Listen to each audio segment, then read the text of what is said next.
Bon, on fait quoi ce soir? On se regarde un film? Ouais, y a le dernier Marvel. Ouais, mais le ciné il est assez loin et puis le film il est pas encore sorti en DVD alors Pas grave, on a qu'à le regarder en streaming. c'est pas forcément une bonne idée.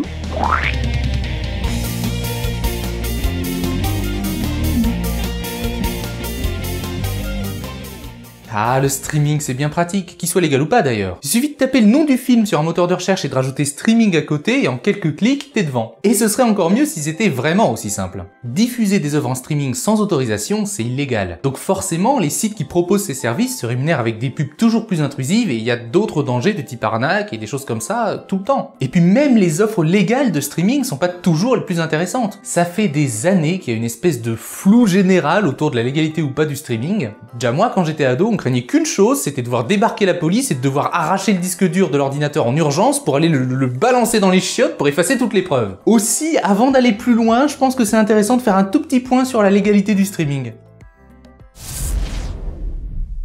Le streaming, ce n'est pas le fait de regarder des films gratuits sans autorisation sur internet. Ce terme désigne tout simplement le fait de diffuser sur internet de l'audio, de la vidéo, un truc que les gens peuvent lire directement en ligne. C'est un flux, quoi, en anglais un stream. Donc c'est le fait d'envoyer du flux, quoi, streaming. Le streaming en lui-même n'a rien d'illégal. Ce qui est illégal, c'est de diffuser des choses en ligne sans autorisation et sans payer de droits d'auteur. En France, celui qui s'amuse à diffuser en streaming du contenu protégé s'expose à de gros problèmes. On parle quand même de 3 ans de prison et 300 000 € d'amende. Mais moi je fais que les regarder. Ah, tu ne fais qu'exploiter l'objet du délit? Oh bah c'est moins grave alors, c'est juste du recel. Bah oui, ça s'appelle comme ça, c'est le bénéfice en toute conscience du produit d'un crime ou d'un délit. Et tu le sais que c'est pas bien de le regarder le film sur internet.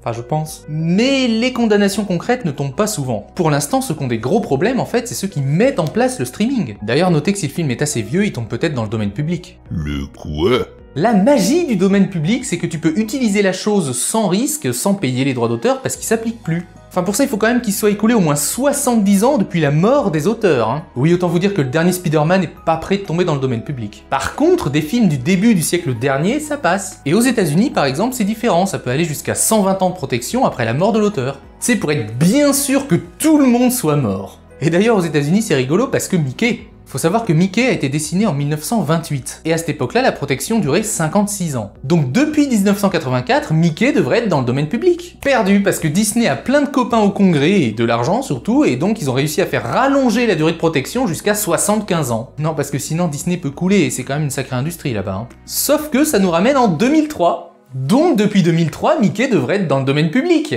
Bah non, parce qu'avant l'échéance, Disney a encore fait rallonger la durée de protection à 95 ans. Et aujourd'hui, on en est au point que Mickey est protégé jusqu'en 2023. Ouais, c'est dans pas longtemps, ouais. Il y a donc fort à parier que ça risque fort de passer à 120 ans de protection dans les prochaines années. Mais c'est peut-être ça le rêve américain. Ouais, enfin tout ça c'était pas gratuit non plus. Disney a quand même dépensé près de 90 millions de dollars en lobbying pour arriver à ce résultat. Quand même, ça coûte cher de réécrire les lois. Bref, ce genre d'anecdote illustre parfaitement pourquoi les ayants droit sont aussi agressifs avec le streaming et le téléchargement sur internet. Et dans une autre mesure avec YouTube. Parce que vu tout ce qu'ils dépensent et les efforts incroyables qu'ils font depuis des décennies pour protéger leurs œuvres, ça leur ferait quand même moyen plaisir qu'ils puissent se les regarder tranquillos en streaming. Donc la première chose où faut se méfier, c'est quand vous tombez sur des sites qui prétendent mettre à disposition des films tombés dans le domaine public, bah c'est pas toujours vrai. Principalement parce que la loi évolue et qu'elle est pas forcément pareille d'un pays à l'autre. Même si généralement c'est la durée la plus courte qui prévaut. Au-delà de la question légale, le premier vrai danger, c'est les faux sites de streaming. De streaming illégal, je précise. Mais si, tu sais, ces sites-là qui te proposent de regarder le dernier film, même pas encore sorti au cinéma, mais en qualité 4K et tout. Et là, c'est royal, parce que si tu vas dessus, tu peux te choper des pubs, des virus ou des arnaques, enfin des trucs hyper violents, sans même arriver à voir le film au final. Parce que les mecs qui ont fabriqué ces sites, ils ont bien compris un truc, c'est que tu auras du mal à aller porter plainte à la police. Alors voilà, j'étais tranquillement en train de vouloir regarder un film sans payer, et puis ça a dérapé. Quoi, j'ai dit une connerie? Vous faites quoi avec les menottes là? Mais en parlant d'arnaque, prenons un exemple concret. Tu cherches un film en streaming. Généralement, le premier résultat, c'est ce genre de site-là. T'arrives sur une belle page propre avec 7 aliens qui te fait un doigt et une magnifique faute d'orthographe à film. Il y a bien une vidéo là, mais c'est juste la bande-annonce. Et là, t'as un bouton généralement très évident pour voir le film en streaming, ou pour le télécharger. Donc tu cliques, normal. Et là, surprise, magie, t'arrives sur le film qui démarre direct en streaming. Ah non, en fait, ça te demande d'avoir un compte. Notez que créer un compte pour regarder des films en toute illégalité, c'est assez moyen. Et quand tu veux créer ton compte, on te demande tes numéros de carte bleue. Voilà. Mais c'est sérieux quand même, parce qu'on te promet que ce ne sera pas débité. Inutile de vous dire que si vous donnez les numéros de votre carte bleue pour un paiement qui sera soi-disant pas débité, ce sera pas forcément la meilleure initiative que vous aurez de la journée. D'ailleurs pour info, tout est faux. Déjà, cet écran là qui fait croire que la vidéo a démarré, c'est du fake. Le taux d'avancement là dans la barre, c'est faux, c'est simulé. Les commentaires, c'est du fake. Et le meilleur, c'est que tout en bas de la page, discrètement, ils ont tout de même pris soin d'écrire « Nous ne pouvons fournir aucune garantie quant à l'existence de ce fichier ». Donc ils admettent qu'ils te trompent en fait. C'est génial. Le million d'utilisateurs là aussi, c'est faux. Et quand tu regardes les conditions d'utilisation, alors là c'est la fête du slip. Déjà tu t'abonnes apparemment pour de la musique, pas pour un film. En même temps, vu que le site s'appelle maintenant Music Madness, on s'en serait un peu douté. Ensuite, la société est basée en République tchèque, dans cette espèce de dépotoir qu'on voit là, où il t'explique que si tu veux changer ton abonnement, il faut que tu appelles le numéro de téléphone le plus long du monde. Puis c'est génial parce qu'ils te disent qu'ils vont te débiter tous les mois, sauf le premier mois qui est peut-être gratuit, mais ils te disent pas de combien. Ah non, tant pour moi, si on va à la racine du site, ils parlent clairement d'un abonnement à 65,50 € par mois. C'est beau. Donc t'as quelque chose comme 1 millier de raisons de pas tomber dans le panneau si tu regardes bien. Vous savez, d'une manière générale, je crois que c'est jamais une bonne idée d'aller payer quelqu'un parce qu'il peut te fournir quelque chose que tu voulais pas payer à la base. Comme par exemple un site de streaming payant pour aller regarder des films gratuitement. C'est un peu tarte. Heureusement, il n'y a pas que des arnaques, il y a aussi des sites qui font du vrai streaming illégal. Seulement là, l'intérêt de ceux qui font ces sites-là, c'est de gagner un maximum d'argent. Et donc de te caler un maximum de pubs. Non, parce qu'il faut pas oublier que eux, pendant ce temps-là, ils risquent la prison, donc faut vraiment que ça vaille le coup comme affaire. Donc là, pareil, on cherche un film en streaming et des fois, on tombe sur un vrai site de streaming gratuit illégal. Je vous recommande toujours pas d'aller dessus. T'arrives sur une belle page avec un gros bouton play, alors tu cliques. Et là, t'as 2 boutons pour regarder le film ou télécharger. Mais en fait non, c'est un fake. Je veux dire, le site est vrai, mais ces 2 boutons-là, c'est un fake. C'est un cadre publicitaire invisible qui a été placé volontairement par-dessus la vidéo et il faut le fermer avec la toute petite croix là. Le véritable bouton play devient alors accessible et on peut regarder le film.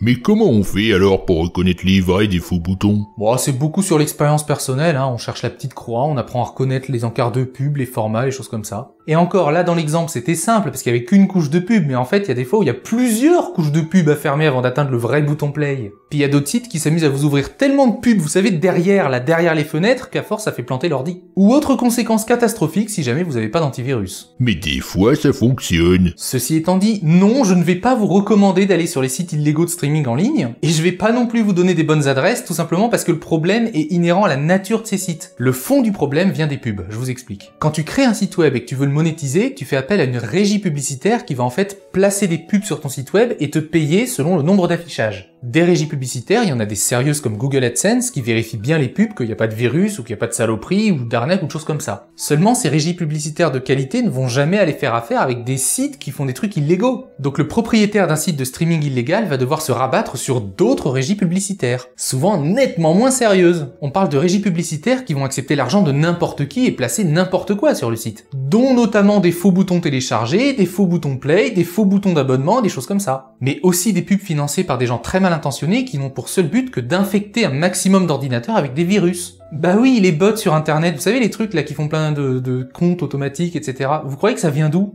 Bah c'est surtout des ordinateurs infectés partout dans le monde. Et sur certains sites, il y a aussi des programmes cachés qui vont se lancer en fond comme ça pour miner de la crypto-monnaie. C'est-à-dire que le site va pomper de la puissance de calcul de ton ordinateur pour générer de la monnaie virtuelle qui ne t'appartient pas. Petite dédicace également à tous les sites qui finissent par te prendre un abonnement en envoyant des SMS soi-disant pour valider des trucs. Un bon conseil, si vous allez sur ce genre de site, n'hésitez pas à armer votre navigateur de bonnes extensions anti-pub. C'est pour ça que quand on y réfléchit vraiment, c'est jamais une bonne idée à long terme de regarder des films en streaming illégal sur internet. Parce qu'on prend forcément un risque. Ouais, enfin moi j'ai jamais eu de virus, Ouais, pour l'instant, donc je t'interdis pas d'y aller, chacun fait comme il veut, mais t'attends pas non plus à ce que je te le recommande.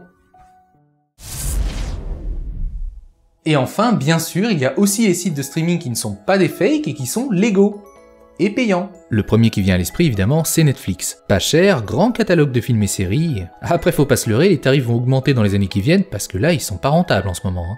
Pour l'instant, Netflix est dans une phase où ils essayent de capter un maximum d'abonnements. Et une fois qu'ils en auront suffisamment, les prix augmenteront pour rentabiliser l'investissement. Au début, ça augmentera un peu, après on sait pas. Mais il y a d'autres sites qui proposent de regarder des films en streaming sans abonnement. Un des plus connus étant la vidéo à la demande d'Orange, le fournisseur d'accès internet. Et là, je suis moyen positif à l'idée, je vais vous donner un exemple, vous allez comprendre. Tu veux voir un film sur Orange VOD, par exemple lui là. Bon, 10 €, pourquoi pas? même si c'est un peu le prix d'une place de cinéma, mais bon, why not? Et puis tu te rends compte que littéralement au même prix, tu peux acheter le DVD à la Fnac. Bah en streaming c'est toujours plus pratique, non? Ça dépend, quand tu achètes un film en streaming, ça n'est garanti que pour 5 ans minimum. Si après ils ferment le service, tu l'as dans l'os. Et tu peux aussi louer les films, c'est encore moins cher, mais ça ne dure que 48 heures.